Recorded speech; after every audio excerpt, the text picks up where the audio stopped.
Isi dong.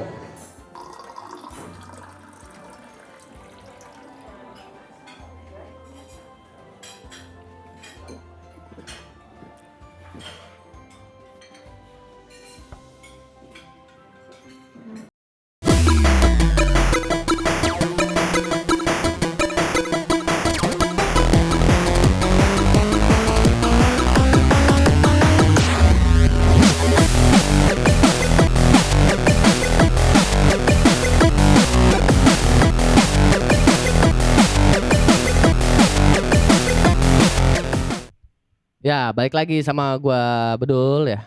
Dan sekarang ini beda nih. Biasanya gua manggil stand up komedian. Nah, ini dari skena yang lain nih, anjay, skena yang lain.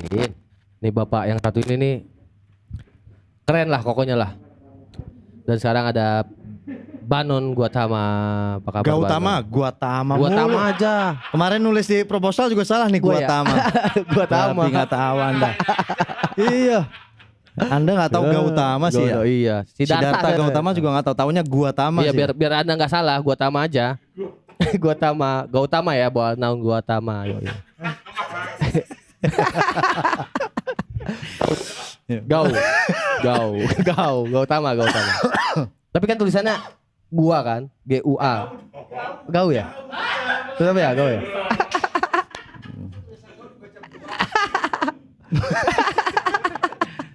Iya, Gautama.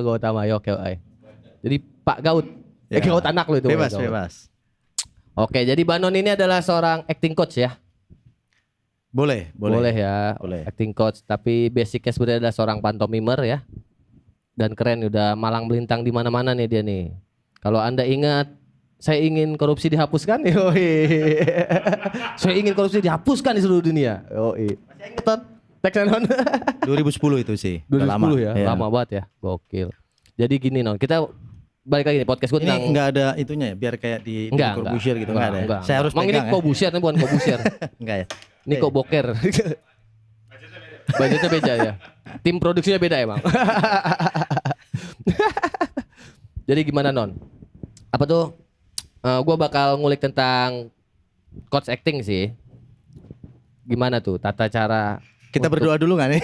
Gak usah berdoa. Nggak usah ya? Serius. Iya. Jangan, tadi udah kebanyakan bercanda gua. Iya dong. Kebanyakan bercanda. Ini agak serius dikit aja. Gimana tuh? Untuk menjadi seorang coach acting tuh gimana sih? Gue sih diajak sebetulnya ya. Oh, diajak. Awalnya coba-coba terus diajak. Iya. Ya mungkin setelah diajak mungkin gue bisa ngajak orang lain gitu ya. Ya awalnya tentunya kita aktif di komunitas teater gitu. Terus kita belajar sama abang-abangan gitu. Yoi, abang-abangan teater ya.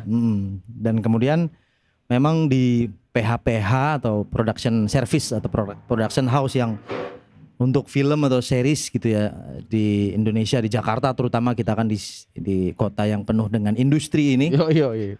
membutuhkan arahan gitu. Direkturnya biasanya butuh teman-teman yang aktif di dunia seni peran atau teater atau acting untuk melatih aktor-aktor profesional ini gitu. Iya. Karena meskipun mereka profesional, seringkali aktor-aktor ini belum tentu pernah bertemu dengan lawan main atau teman mainnya. Oke. Gitu kan.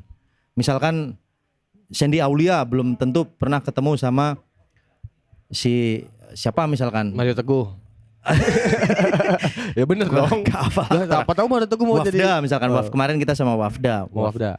Ya, terus sama misalkan Reza Rahadian. Morgan Oey. Morgan Oey. Belum tentu pernah ketemu sama Reza Rahadian gitu kan. Kayak gitu-gitu, meskipun mereka pro, kita perlu mendekatkan hubungan dari antara aktor-aktor ini gitu, agar pas pada saat di depan kamera mereka nggak canggung lagi karena nggak kita kelihatan, penengah lah. Ya, nggak kelihatan, nggak kenal gitu ya. Iya, siapa tahu peran mereka misalkan kayak kakak adik, bapak anak gitu.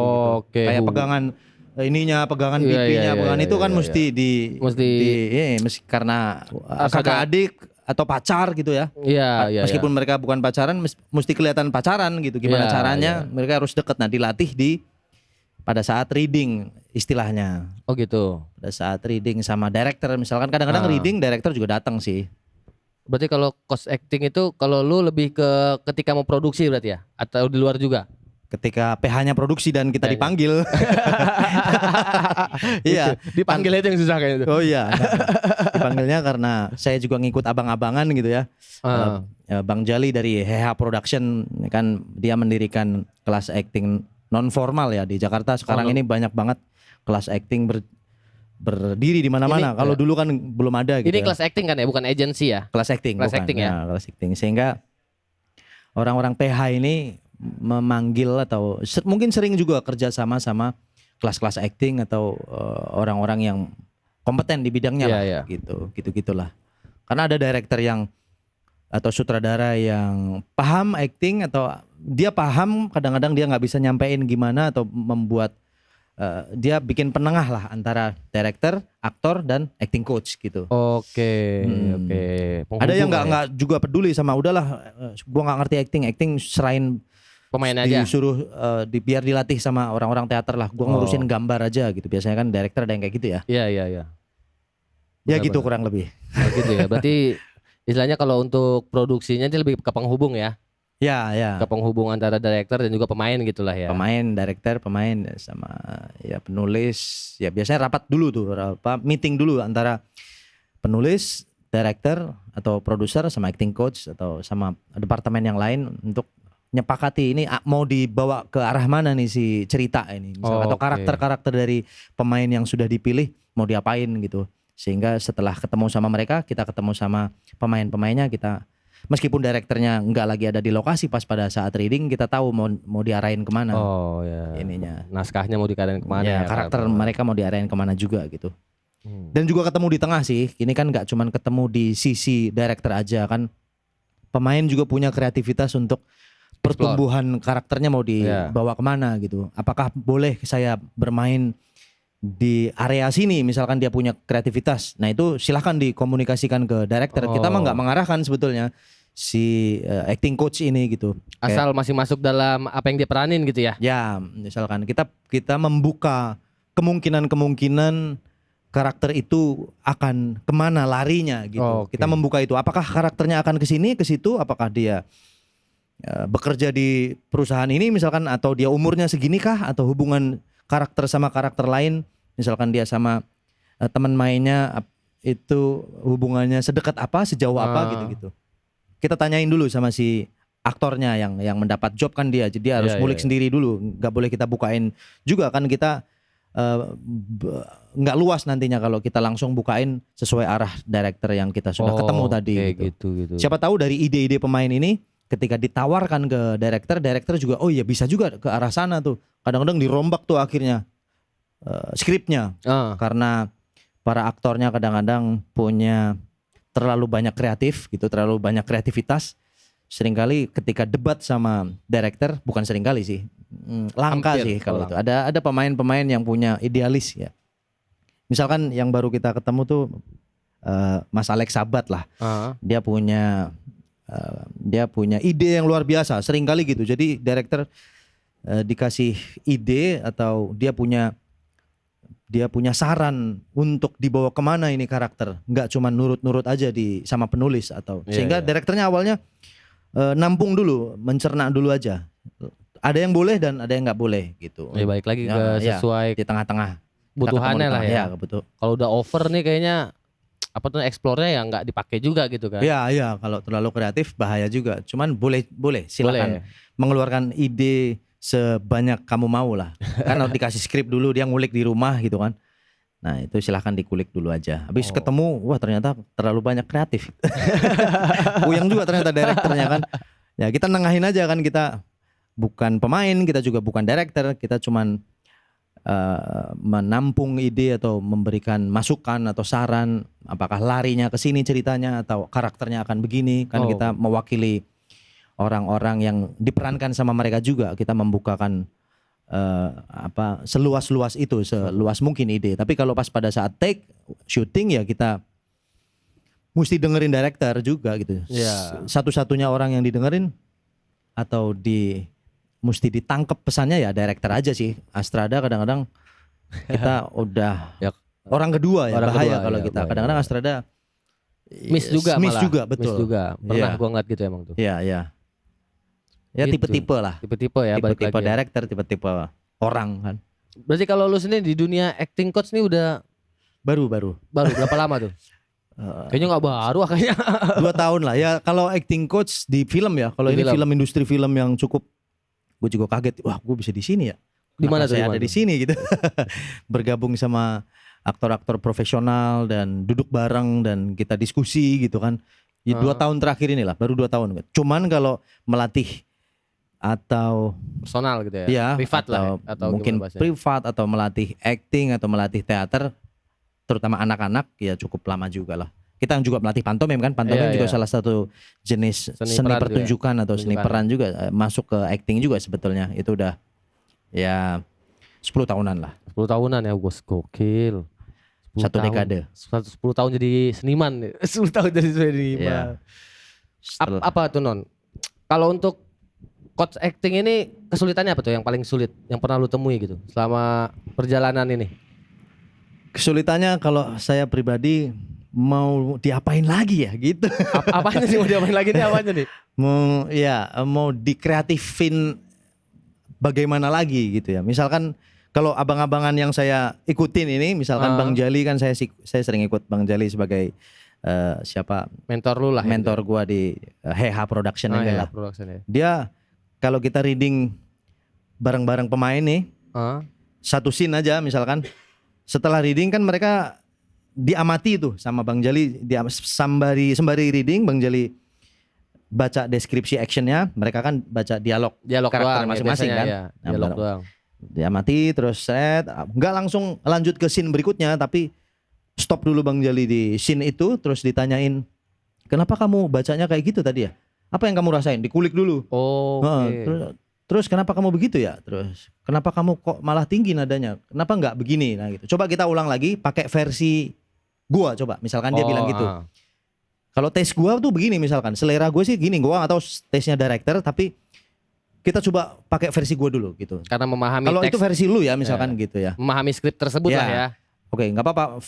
Versi lu yang tadi nggak apa-apa, keep dulu. Kita coba versi gua coba. Oke, dibaca ulang. Setelah dibaca ulang, ulang lagi. Oke, versi gua, yuk lumayan. Kita coba versi yang lain. Coba versi yang.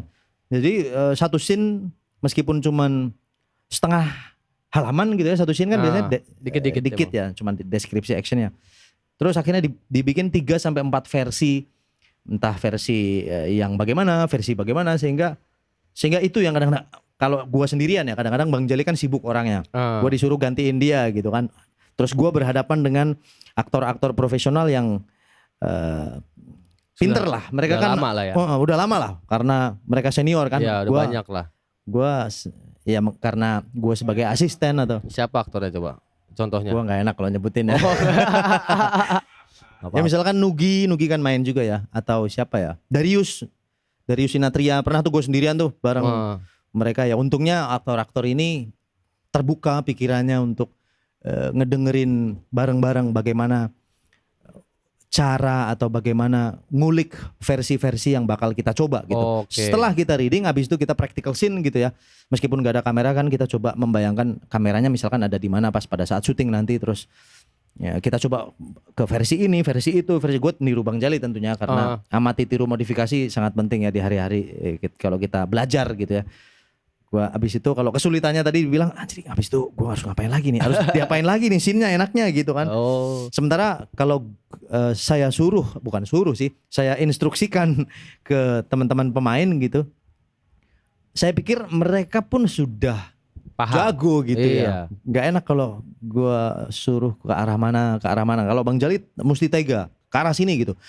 Atau kalau Bang Jali atau senior gua mengelatih atau membukakan pikiran mereka, kita justru melatih skripnya ini dibuang dulu.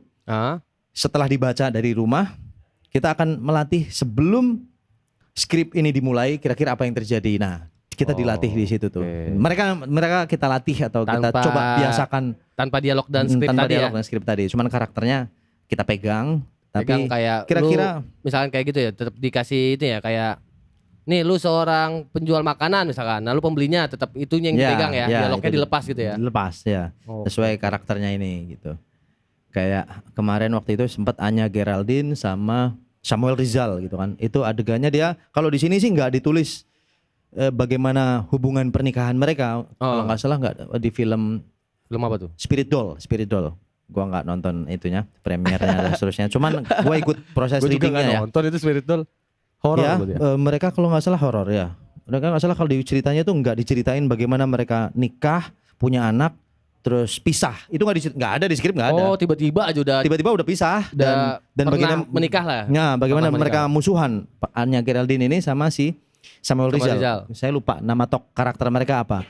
Nah, justru yang dilatih itu bagaimana mereka PDKT, terus nembak si pacarnya si Samuel Rizal ini, gue nggak tahu jadi siapa itu ya. Habis itu mereka menikah, kasih cincinnya, terus mereka di tengah-tengah pernikahan itu nggak semua lancar, pasti ada konflik, berantemnya gimana pernikahan, terus sampai punya anaknya sakit, dirawat, itu yang dilatih. Meskipun latihannya cuman mungkin 45 menit di lokasi reading, tapi yang dibukain Bang Jali itu. Padahal di skrip nggak ada, mereka ada nikahnya nggak ada sama sekali. Itu udah ceritanya di skrip udah cerai, udah pisah. Terus hubungannya mereka gimana? Nah, yang dilatih itu tuh supaya nanti kalau pas ketemu Anya Geraldine sama Samuel Rizal ketemu dan konflik, itu mereka dapetin saat-saat mereka PDKT. Kemesraannya dulu ya, betul. gitu ya. Kayak pendulum.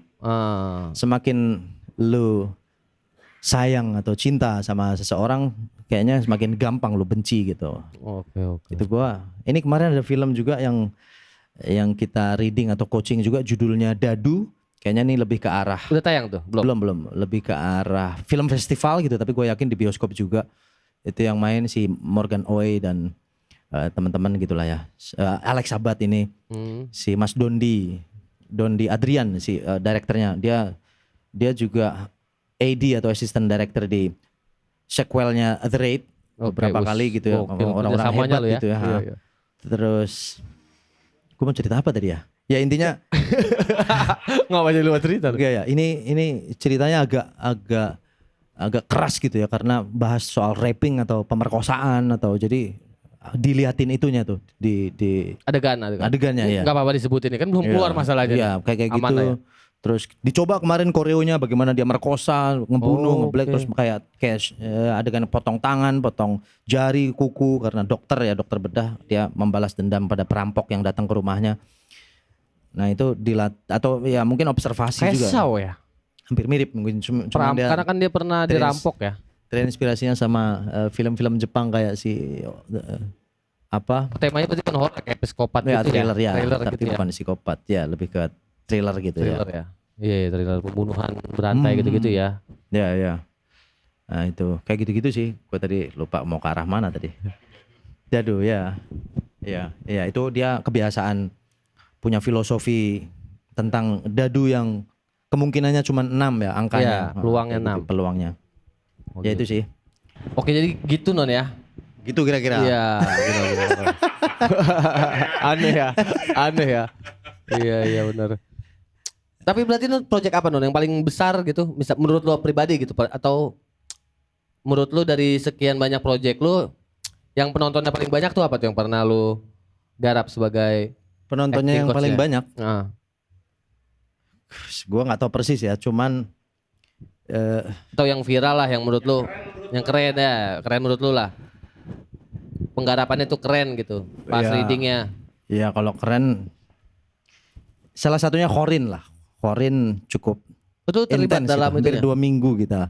Hampir 2 minggu. Gue sih nemenin Bang Jali ya. Gue nemenin asisten lah mungkin. Khorin itu yang IDN Pictures. Vino ya? Bukan ya? Bukan. Beda itu. Itu Khodar bukan. Takdir bukan. Oh, takdir. Iya, lupa gue. Kalau ini Khorin juga IDN. Film soalnya. Khorin siapa pemainnya? Omar Daniel. Pemainnya salah satu Omar Daniel. Itu menurut lu penggarapannya paling keren? Untuk pribadi. Gua meskipun nggak nonton, belum nonton. Tapi pas udah tayang belum tapi? Udah dong. Udah, itu 1 juta lebih atau 2 jutaan penonton juga lah. Yang cukup intens juga waktu itu hampir seminggu atau 2 minggu. Nah, itu Vino, Kodrat. Kan? Itu Kodrat. Vino. Kan tadi Khorin ngomongnya. Ini Khorin ya. Di bioskop kalau itu kan. Di bioskop. Itu 1 juta atau 2 jutaan penonton lah. IDN Pictures sama Heha Production kan. Tim acting coachnya. Sama Om Willem juga. Satria Gozali, Om Willem, saya juga ikut untuk mendampingi gitu. Salah satunya yang cukup banyak juga, nah itu Corin ya. Oh iya oke. Satunya Bad Boys versus Crazy Girls itu tayangnya di Oh View. iya, saya ngeliat itu. 25-an juta itu penontonnya. Ada Anda dan Ox kan? Ada Jay juga. Ada Jay Gua juga. sedikit main. Gokil. Nah ini ada season keduanya, jadi ada? Ini baru selesai juga kita reading season 2. Season 2-nya ini readingnya nggak terlalu seru, nggak kayak di season pertama ya. Season 2 ini. Tapi yang main masih sama, masih anaknya Iis Dahlia. Gua nggak tahu namanya siapa soalnya. Anak Iis Dahlia kan kalau nggak salah. Iya betul. Nah, aduh siapa? gua Kan juga lupa namanya kan. Devano ya. Devano, Megan Domani dan seterusnya. Ada pemain-pemain baru juga. Itu juga cukup intens gitu ya. Reading tuh pelatihan sehari tuh bisa 6 jam lah. Oh iya, mungkin buat yang belum tahu ya, reading itu dari kita sebutin tuh pelatihan untuk ngebedah skrip lah ya. Ngebedah menganalisa skrip, terus karakter gitu ya. Gitu-gitu. Corin dan yang gua alamin, yang gua rasain ya. Kalau Bang Jali kan udah 15-an tahun di dunia. Lebih banyak lah dia. Acting coachan ya, sehingga dia lebih banyak kalau dia bisa ngobrol mah. Itu yang gua alamin intens gitu.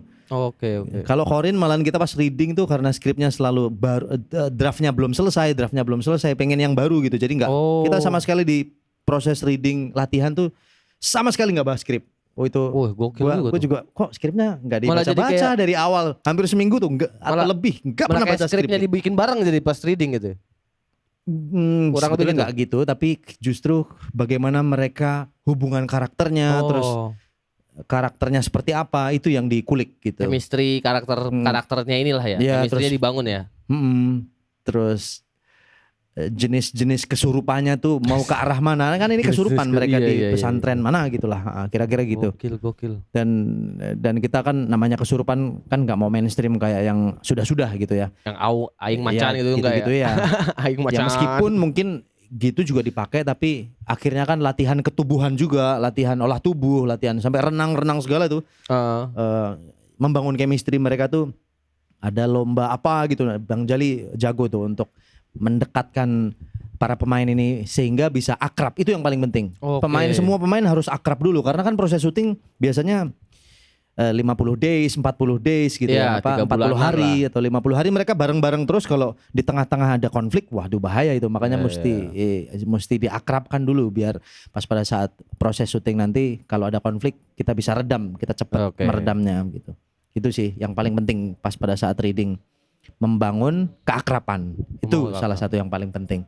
Kalau enggak ya sendiri-sendiri akhirnya kan. Sendiri-sendiri pemainnya. Oh begitu ya, berarti kalau untuk proses film ribet juga ya untuk coach actingnya berarti ya? Ya. Karena gue pikir coach acting itu bukan personal ya. Kalau personal tuh gimana tuh? Kalau misalkan kayak gue pengen belajar acting, terus gue minta lu sebagai coach gue, itu beda lagi ya sama yang kalau produksi? Maksudnya produksi? Untuk ini ya, kalau tadi kan lu sebutin di film-film nih, di reading lebih kayak ke hubungan erat, bukan hubungan erat ya, kayak ngebangun chemistry antar pemain dan ngebuild karakternya. Tapi kalau misalkan gue pribadi gitu, misalnya kayak gue bukan artis lah, emang bukan artis kan, maksudnya gue pengen belajar acting gitu maksudnya. Dan private gitu ya? Iya. Ya bisa juga sebetulnya kan. Di kelas-kelas di Jakarta juga banyak yang entah private atau dia bergabung di programnya di kelas acting ya kan, banyak kayak ya salah satunya Heha Production, ada Bengkel Acting Kuma, ada Ferdi Sulaiman juga, Om Ferdi ya, terus siapa lagi ya, Sakti Aktor Studio si Eka Sitorus, terus Mas Yayu Awe Unru juga ada punya Prosa Acting School, banyak ya, sehingga dia bisa gabung, nggak harus private, mereka bisa ikutin program mereka atau ya private ke sendiri orang personal gitu ya. Kalau pengen belajar acting. Tapi ada juga aktor profesional yang setelah reading dia masih gelisah atau masih resah sama karakternya. Kok gue belum nyaman ya.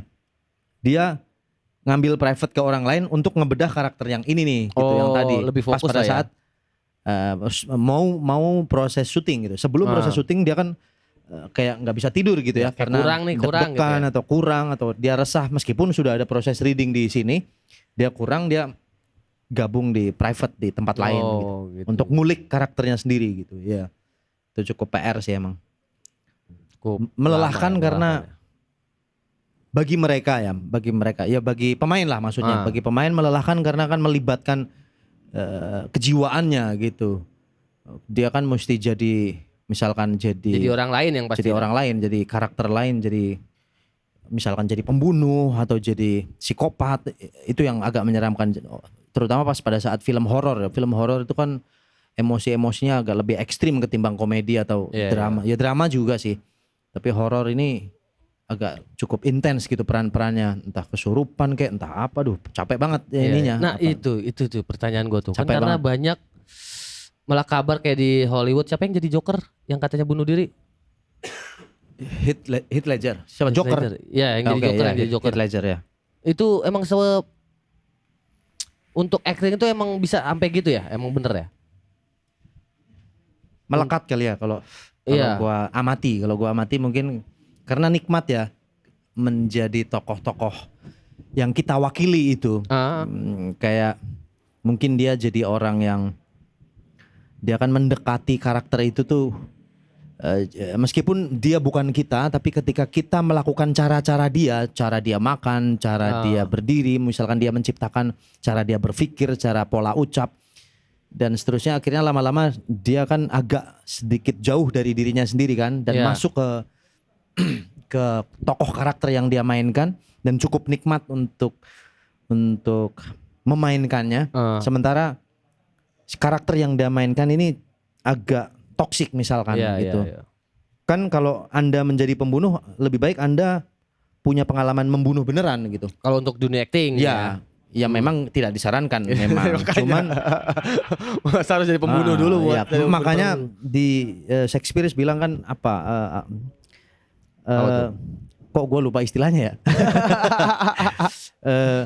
To be or not to be lah pokoknya. Gitu. Menjadi atau enggak menjadi gitu. Intinya ya kalau jadi pemulung atau jadi bencong atau jadi orang-orang yang kurang mampu, mungkin Anda gue saranin lu ngerasain apa yang mereka rasain. Observasi lah ya bahasanya. Bukan cuma observasi, tapi tolong jadilah, ayolah gitu kan. Coba jangan enak-enakan aja gitu. Jadi lu coba tidur di bawah jembatan beneran gitu ya. Terus makan apa yang seperti gembel-gembel itu makan, kasarannya pemulung-pemulung itu, dan mengerjakan apa yang mereka kerjakan gitu. Nah itu gak apa-apa gitu kan, nggak ada yang rugi. Berarti kayak acara TV lu tukar nasib gitulah ya? Ya misalkan ya kalau sehari kurang ya seminggu lah. Seminggu. Soalnya guru-guru kita dulu ngelakuin itu juga pas pada saat misalkan observasi di Taman Lawang misalkan, dan seterusnya lah kayak gitu-gitu. Nah kalau jadi karakter yang ekstrim kayak pembunuh ini memang nggak disarankan gitu, tapi ada aktor yang hampir ke arah sana. Kayak misalkan senior gua nggak usah gue sebut namanya ya. Ini jangan. Ini cerita di naskah teater sih emang. Di naskah teater ini ceritanya dia mencongkel mata kucing gitu ya. Oke. Terus ngebunuh istrinya. Judulnya Black Cat, kucing hitam, Edgar Allan Poe.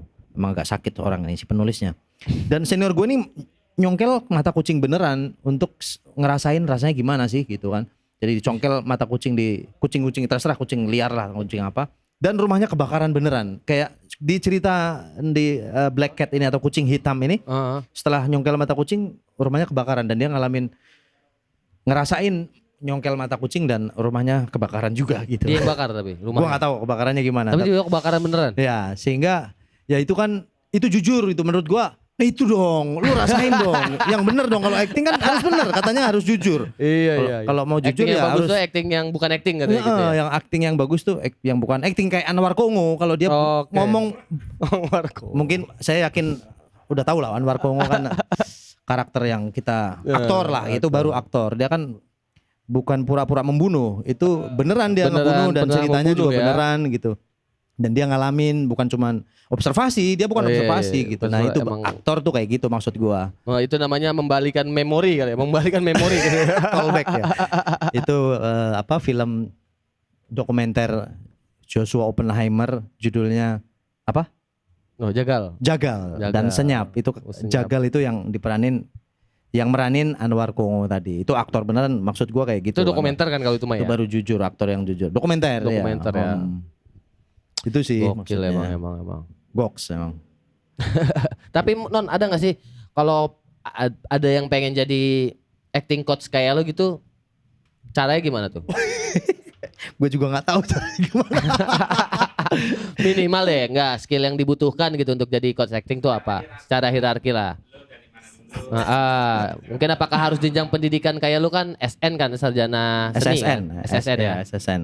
Oh iya SN apaan tuh? SSN. Iya bisa juga lewat jalur akademis Akademis tuh. di sekolah seni gitu ya. Atau kalau nggak harus, ya gue pikir sangat penting untuk aktif di dunia teater atau seni peran manapun sih. Oh berarti intinya adalah lu harus berkecimpung dulu ya.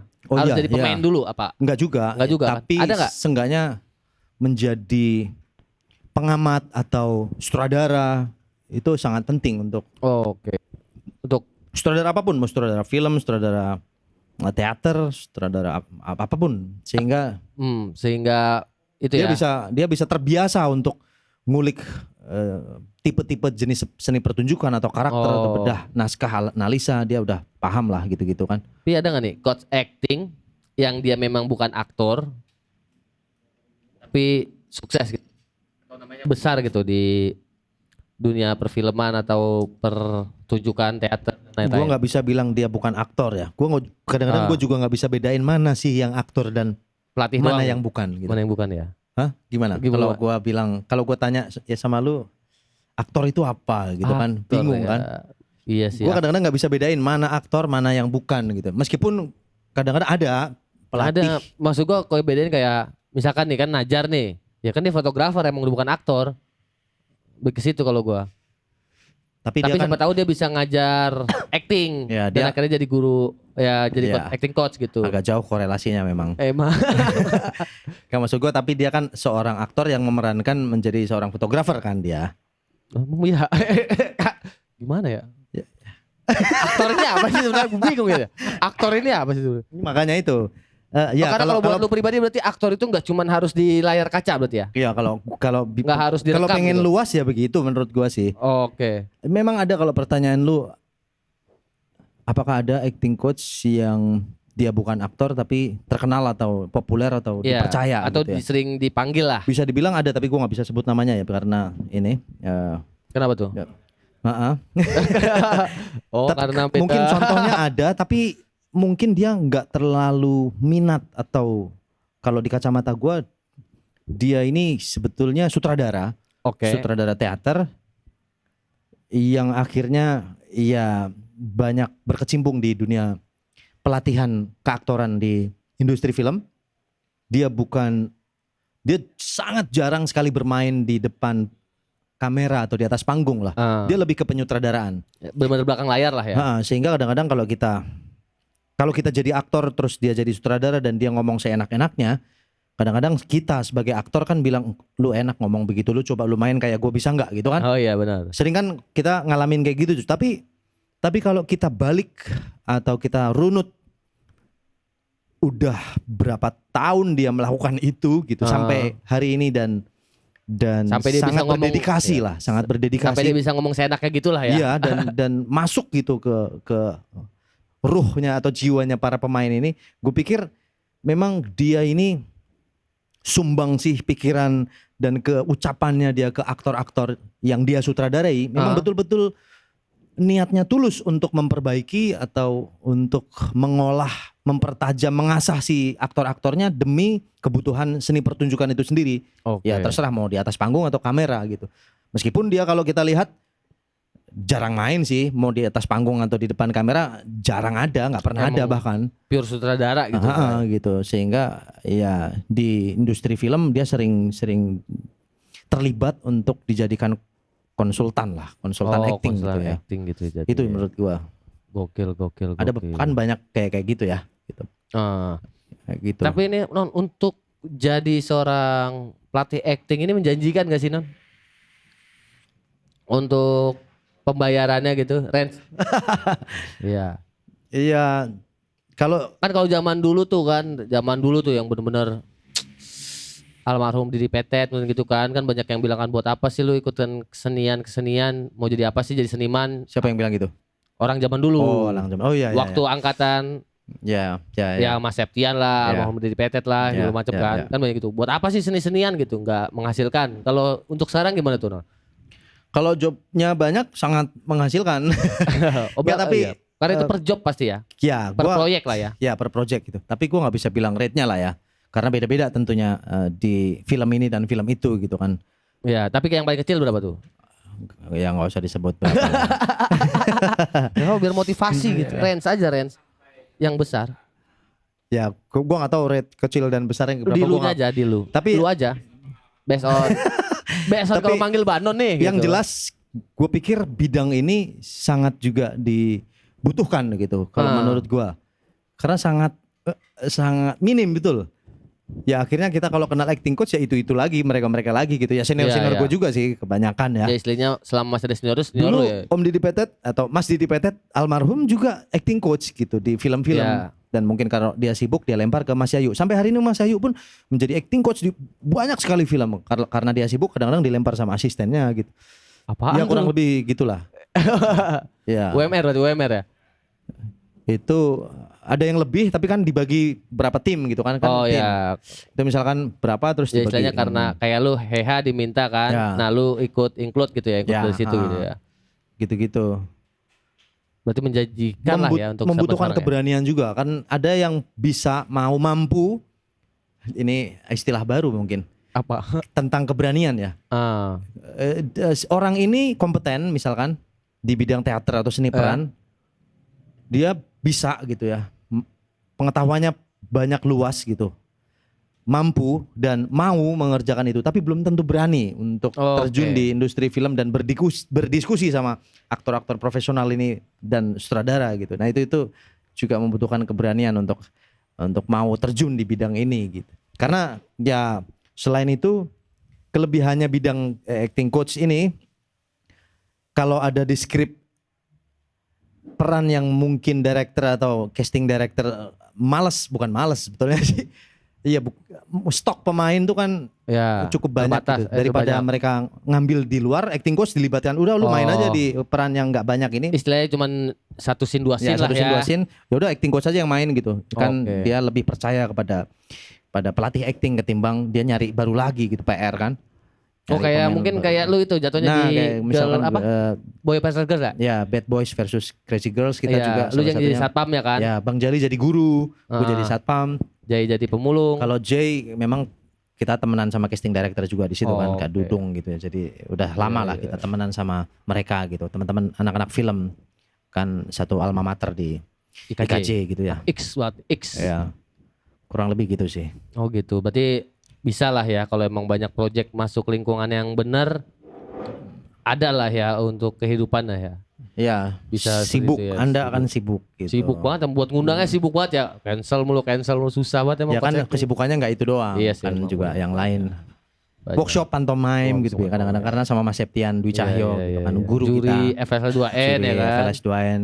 Ternyata ya kalau dulu pada pertanyaan gitu pas pada saat Bang Jo ada senior kita, dia mendampingi atau melatih acting lah di salah satu industri film di Purwokerto pas syutingnya di Purwokerto. Nah ada teman kita pantomim komunitas dari Purwokerto nyamperin tuh Bang Jo, Bang kok bisa sih pantomim nyambungnya ke acting atau film gitu ya. Ya di daerah-daerah sih kemungkinan untuk itu agak tipis di komunitas pantomim nyambung ke seni peran atau teater gitu karena kebanyakan industri itu ada di Jakarta atau di Jogja atau mungkin tersentral lah ya soalnya ya. Apalagi ya mungkin karena satu alma mater atau di kampus atau di IKJ itu kan fakultas seni pertunjukan, fakultas film, televisi, seni rupa itu ya dulunya sering berkolaborasi dulunya, tapi sekarang mungkin mudah-mudahan masih gitu ya. Iya karena kan alumni beliau, jadi kan nggak tahu kan. Tahu-taunya kita ketemunya pas pada saat satu project. Sama-sama anak kampus angkatan berapa gitu-gitu. Kadang-kadang begitu. Baru ngobrol gitu-gitu.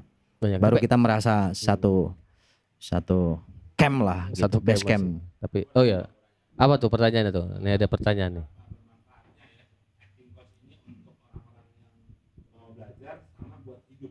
Tuh, seberapa bermanfaatnya nih? Untuk pertama untuk acting coachnya ya, karena mungkin tadi untuk hidup tuh kayak bayarannya. Terus yang kedua itu untuk yang manggil lu sebagai pelatih gua, kayak gua nih, apa manfaat buat gua untuk jadi apa jatuhnya? Jadi peserta lah ya, atau ya gitulah untuk kehidupan. Maksudnya apa manfaat belajar acting gitu kan? Iya, Bapak belajar pengajar. Ah, harian. Ini karena dia tahu lu filsuf banget pasti ditanya begini nih. Apa tuh manfaatnya? Ini ya gue pernah tulis ini sih, tapi namanya juga nulis kadang-kadang inget, kadang-kadang nggak inget gitu. Iya. Ini suara apa ya? Baterai. Alarm.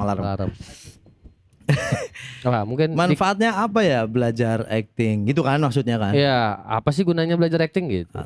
Kalau di industri film ya tadi manfaatnya mereka bisa udah bedah pasti lah karakternya ya, gitu kan. Kayak lu yang cita-citanya jadi Reza Rahardian lah atau apa udah. Tapi kalau bagi pemula ya sebetulnya sama kayak, makanya orang-orang tua kita zaman dulu ngapain sih gitu kan? Ya. Ngapain sih belajar seni gitu, nggak jelas gitu nggak kan? jelas banyak Ya, sampai sekarang sama gitu, nggak jelas. Masih. Sebetulnya nggak bermanfaat juga gitu, nggak usah juga nggak apa-apa. Iya loh. Ngapain sih? Apa belajar main gitar, udah gitar-gitaran sendiri kan nggak apa-apa gitu kan. Iya. Kan ada teman gue siapa namanya itu sampai 7 tahun belajar gitar di Jerman, ngapain sih gitu kan. Iya. Iya sebetulnya antara ini gue ngomongnya, kalau filosofi ngomongnya dua mata pisau atau dua cabang ini ya, sebetulnya nggak penting banget sih belajar acting. Orang tiap hari kita juga sudah acting gitu kan. Kita juga bohong aja acting ya. Kita kan pernah nangis juga lah ya kan. Kita pernah marah, ngapain ngelatih begituan, udah pernah gitu. Sebetulnya harusnya bisa gitu kan. Ngapain dilatih lagi? Sebetulnya nggak perlu. Nah, kalau dua mata pisau ini nggak perlu, tapi sekaligus itu sangat penting ternyata gitu. Kenapa tuh? Sangat penting itu buat orang-orang yang memahami ya, maksudnya mengapresiasi ya. Cemen-cemennya meningkatkan kepercayaan diri gitu ya. Gue malas banget kalau soal kepercayaan diri ini. Kayaknya seolah-olah paling penting gitu ya, tapi enggak juga gitu. Maksud gue apa ya? Iya, ketika kita belajar seni peran ya banyak, ada beberapa kayak kemarin yang kita kerja sama majalah Gadis gitu ya. Terus Abang None Jakarta Utara tuh pernah juga untuk basic. Terus LSPR karena mereka ada kuliah dan jurusannya performing art gitu kan. Ya ngapain ada jurusan performing art gitu kan di kuliah gitu. LSPR lagi, London School Public Relation gitu kan. Terus ya tentu saja itu banyak manusia yang kalau dia mampu mengekspresikan rasa karsanya ini, karsa itu apa ya? Keinginan, kehendaknya. Secara pas, tepat, itu akan jadi katarsis atau kepuasan, satisfied tadi dibilangnya, kepuasannya yang gak bisa dibayar pakai apapun, alat barter manapun itu bisa dia dapatkan di seni peran ini atau seni acting atau seni apapun sebetulnya kan, antara penting gak penting tadi ya kan. Ya dia bisa ngulik personalnya, mengembangkan kepribadiannya, bagaimana dia tampil bagus, indah di manapun, nggak cuma di depan kamera atau di atas panggung, karena dimanapun kan panggung ya, gitu kan. Gue juga bingung. Udah banyak paradoks nih jadi. Gitu kan. Terus ya itu sih kalau menurut gue. Kalau gue juga mungkin pengeksploran kayak. Itu agak itu juga media dia. Ya kayak gue misalnya kayaknya nih cuman di dunia acting gue bisa ngebunuh orang gitu misalnya. Terus kayak alat politik bisa juga kan. Terus alat politiknya pencitraan maksudnya tuh. Iya, banyak ya. Terus untuk kesembuhan mentalnya dia kan banyak, untuk terapi gitu ya. Terus ya banyak lah kalau manfaat-manfaat ininya ya, bagaimana Anda bisa berkomunikasi ya, kalau kecuali teman-teman tunarungu komunikasinya memang pakai bahasa isyarat, akhirnya ke pantomim. Tapi kalau yang bukan tunarungu gitu kan, acting ini salah satu cara kita untuk bisa berkomunikasi dengan pihak lain. Anda harus jelas dulu gitu kan, entah artikulasi, bagaimana menggunakan tubuh gitu kan, gesturnya gitu ya, dan seterusnya. Nah dulu guru kita gitu, dia sebut ya Nabi Muhammad atau Tuhan Yesus atau Buddha itu ilmu seni perannya sangat kuat dong. Dia bisa menyampaikan pesan-pesan Tuhan atau pesan-pesan kitab suci itu, dan diikuti dari ribuan tahun yang lalu sampai sekarang. Iya, masih dipegang. Itu dia aktor banget, belajar di mana gitu. Ya itu kan penting banget. Itu sebagai alat komunikasi yang cukup bisa ditangkap gitu, menginspirasi. Itu mereka juga aktor juga maksud gua gitu. Itu yang dijelasin sama guru-guru gua. Oh iya juga sih. Mereka kan membutuhkan alat komunikasi yang kuat gitu dari tubuh, suara, pikiran, kan ada juga kan kita medianya tubuh kita ya. Kalau anak musik kan medianya gitar, kita harus beli gitar dulu. Benar. Terus piano, kita harus beli piano dulu. Kalau belajar piano nggak pakai piano gimana dong? Belajar drum, ya gue dulu sih cuman pakai stick doang, nggak punya drum mahal kan dulu. Nah sekarang pakai drum elektrik doang mungkin kalau belajar. Nah kalau aktor, lu nggak usah beli apa-apa gitu. Medianya kan tuh udah melekat nih medianya di badan lu. Benar. Anda bisa melatihnya dimanapun, di toilet bisa, di tempat duduk bisa, di kamar tidur bisa, dimanapun. Terus latihan di rumah apa dong? Pikir sendiri, cerot. Udah capek deh. Udah ngomong cerot biasanya udah capek deh. Kadang-kadang pertanyaannya itu, terus apa ya latihannya di rumah ya? Ya banyak. Banyak sih ya. Banyak itu dari sisi yang menerima pelatihan ya. Kalau dari yang memberikan pelatihan, manfaatnya selain finansial mungkin ya, karena kan pasti ada bayaran kalau itu kan, selain finansial. Ya. Kalau gua ya kan beda-beda mungkin, pelatih lain kan punya tipe-tipe ajar atau tipe-tipe metodenya gitu. Kalau gua lebih ke arah spiritual sih mungkin ya. Gua mengkoneksikan kesenian ini, kan seni itu sangat erat hubungannya dengan filsafat, terus spiritual gitu. Selain logis ya, dia harus cari hukum kausalitas sebab akibat di skrip gitu, logika perannya atau psikologi perannya itu juga sangat kita pelajari gitu. Tapi ada sisi lain yang kita nggak bisa pelajari tuh di pelajaran manapun, yaitu sisi nggak masuk akalnya, terus spiritualnya gitu-gitu sih. Saya senang sekali untuk bisa berbagi dan membuka pikiran-pikiran teman-teman pemain atau yang pemula, agar bisa mengenal seni peran tuh ternyata cukup luas gitu. Gak cuman ya kebanyakan sih pengen pemula-pemula ini narsis gitu ya. Pengen terlibat di industri atau di atas panggung atau di depan kamera gitu. Pengen cepat-cepat terkenal, pengen dikenal karena ya pengennya diperhatiin gitu. Kurang perhatian aja mereka ya kan. Kadang begitu gue sebelnya gitu, tapi ya nggak apa-apa juga gitu. Karena mungkin dulu gue juga begitu gitu. Lama-lama semakin matang, oh iya oke. Kita akan menggiring Anda agar lebih luas cara berpikirnya gitu. Oke. Kira-kira gitulah. Iya, emang karena cuman Banon doang. Ketika awal-awal gua ketemu Banon nih, tuh kalau nggak salah gua ngeliat Banon pertama kali tuh di open mic stand up comedy Bekasi. Ya, dia nggak lucu nih. Stand up, ya di Bekasi dia stand up nggak lucu. Tapi kan zaman dulu tuh stand up Bekasi tuh nggak cuman stand up. Jadi abis lu mamparin materi, nah lu disuruh kayak atraksi skill lain. Nah cuman Banon waktu stand up nggak lucu, waktu skill yang lain lucu karena dia bawain Drum Impossible. Lucuan ini udah gak usah stand up lu gitu ya. Gak usah stand up lu, gak ada anak-anak ya. Yes. Gokil gitu.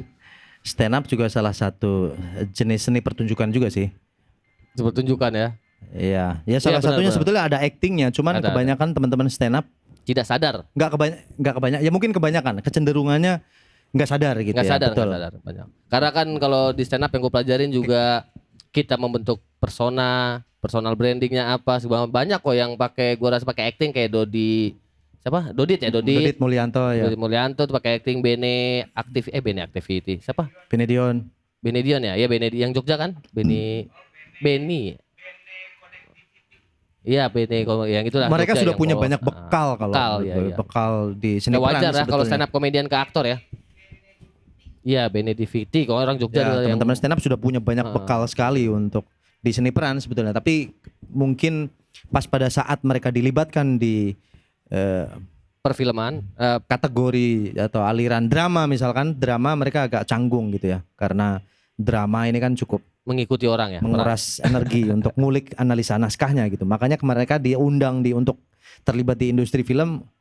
Ya mereka membawakan komedi ya, aja lebih gitu, banyak komedi karena mereka dekat dengan itu kan. Ya kan salah satunya tuh yang dunia stand up yang paling sukses di dunia drama ya Ernest Prakasa ya. Oh ya itu sangat bagus kan tuh, sampai ada penulisannya juga disiplin kan teman-teman stand up, jadi nguliknya bagus banget gitu. Raditya Dika mah enggak sendiri, kalau menurut gua untuk peran ya, ini sudut pandang pribadi ya, Raditya Dika untuk peran kurang buat gua, karena dia cuma bisa memerankan dirinya sendiri. Gitu. Kalau Ernest kan masih bisa tuh. Kayak Panji masih bisa tuh dikasih karakter lain. Tapi kalau Radit gue belum pernah ngeliat film yang bagus enggak banget Radit. Mas Panji, bagus banget ya. Gua ngeliat Ya, di kalau mana itu- ya? Ada. Insya Allah Syah. Anjir keren banget. Oh, Mas yang Panji, si ya, yang ya yang ya, Mas Panji ya. ya yang pakai tompel gitu kan. Yang rambutnya kayak cangcuter. Iya. Iya.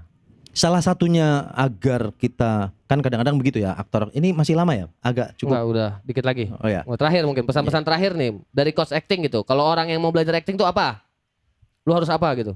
Ya itu gue tadi mau bahas soal kadang-kadang teman-teman aktor pemain yang sering terlibat di industri film ini dari satu film ke film lainnya dan ke film lainnya yang dia terlibat. Iya. Dia tuh nggak mau antara satu film dan film lainnya tuh dia merasa sama gitu-gitu aja gitu. Oke. Seringkali begitu gitu. Dan salah satu yang bisa membedakan adalah perubahan fisiologi sih. Makanya Mas Panji tadi merubah banyak sekali fisiknya entah pakai apa. Itu cara simpelnya tapi itu nggak simpel ya kayak siapa tuh yang di Warkop DKI siapa? Aliando. Ya terus kayak di Sri Mulat tuh dia siapa aduh gua lupa Mas namanya. Gepeng. Ya Mas ya Gepeng jadi Gepeng siapa jadi Gepeng aduh lupa gua namanya nggak tahu gua cuma ada yang cara jadi ya Gepeng. itu dia kan jadi ngurusin badannya sampai 10 kilo dulu gitu lebih kan. Nah itu kan cukup transformasinya fisiologi kan selain ciptaan dia dari kostum atau properti tata rias tata rias busana tapi juga fisiknya betul-betul merubah kebiasaan gestur gitu sehingga dari film ke film lainnya agak berbeda. Penonton juga kaget kok sangat berbeda gitu. Oh itu dulu nggak gampang sih prosesnya berbulan-bulan sebetulnya. Yang keren itu Anjasmara dulu ya yang Yoyo ya. Ya gitu-gitu kan. Yang Anjasmara tuh Yoyo. Dia perlu membangun kebiasaan orang lain yang dia mainkan itu Cecep ya. Karakter lain itu untuk dimasukkan ke dalam dirinya dan dia ciptain gerakan-gerakan yang di luar keseharian dan itu diulang-ulang sehingga dia menjadi itu. Terus ketika pas pada saat di film agak beda gitu. Nah ketika dia terlibat di film lain yang durasi waktunya mepet ya sulit memang. Karena namanya juga di Indonesia kan kejar tayang ya nggak kayak Yang jam kerjanya nggak jelas kan Indonesia mam syutingnya. Ya jangankan sinetron, film aja begitu. Setelah syuting ini bisa besoknya lagi syuting di tempat lain gitu. Judul yang beda itu kalau dia bukan peran utama ya. Biasanya dia cuman cameo atau ya dia bisa karena kan kerjaannya juga nggak banyak sehingga dia ya udah satu scene di sini satu scene di sana nggak apa-apa gitu.